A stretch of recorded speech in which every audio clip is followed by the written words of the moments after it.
Hey, how's it going, everyone? Just want to do a really quick video.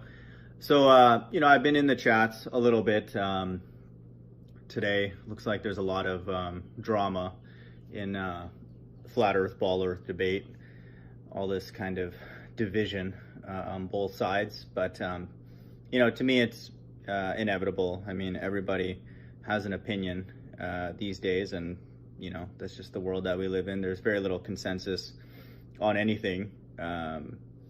Unless it's a narrative fed by the government. There's quite a few people who are aligned with that, but apart from that, there's very little consensus, and it looks like even within that, there's some division.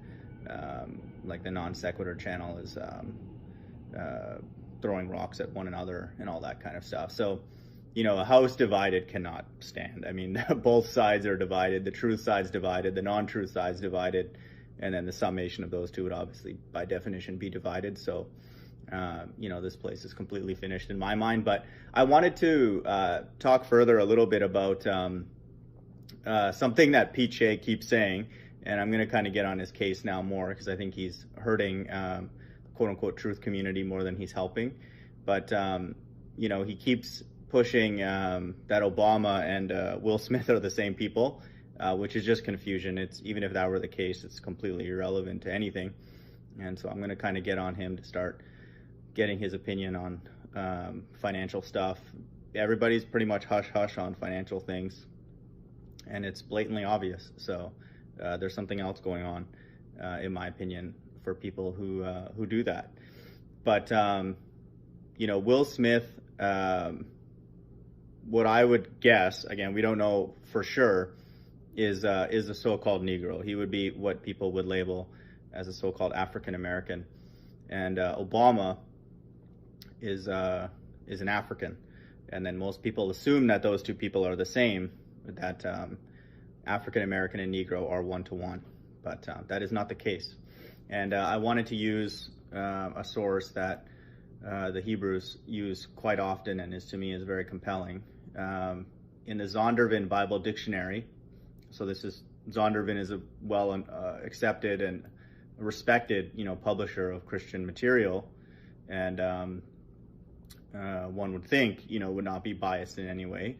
They would probably be biased towards evangelical Christianity of anything, certainly in their publications here in the U.S. But so in the Zondervan Bible Dictionary, if you look up Ham, Noah had three sons, Shem, Ham, and Japheth. And the Shemitic people are all the people that are descendants of Shem.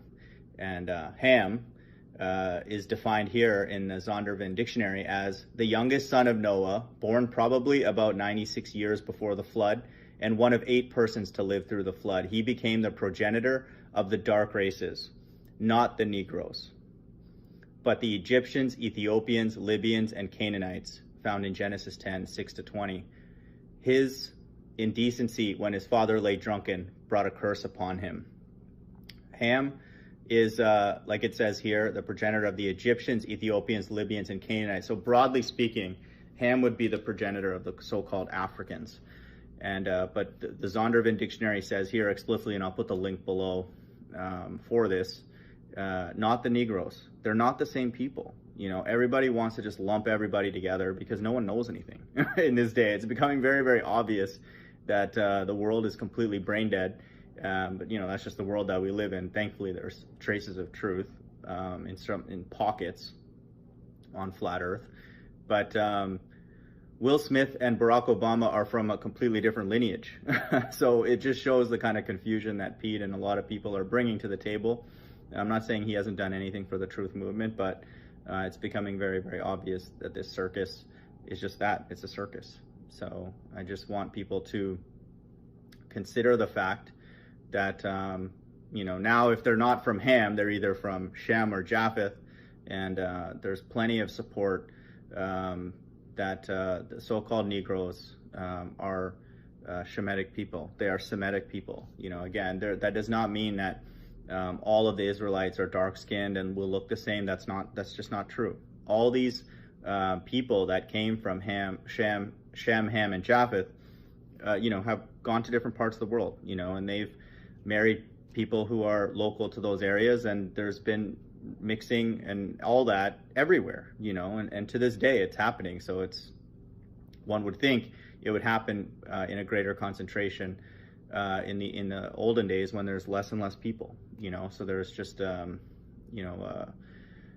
less sort of permutations, that can happen. So, once one group mixes with another, that's going to create, a large offspring, large group of people from that mixture. And that's what we have, in front of us. And so, that's the case, and now and certainly in the past. So people who are from a lineage of Shem, will, like I said, look like all different people. They'll look dark skinned, they'll look light skinned, and everything in between. And they'll look Asian, all that kind of stuff. This is God's plan. He wanted this confusion, but he also wanted certain things to be clear.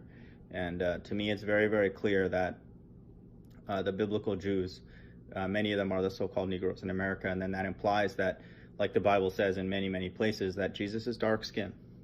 This is an invitation that my channel offers to people to worship the God of the Bible and for what it says, and the narrative that he has set forth for them and people who are enslaved worldwide, we all are to some degree, is his plan.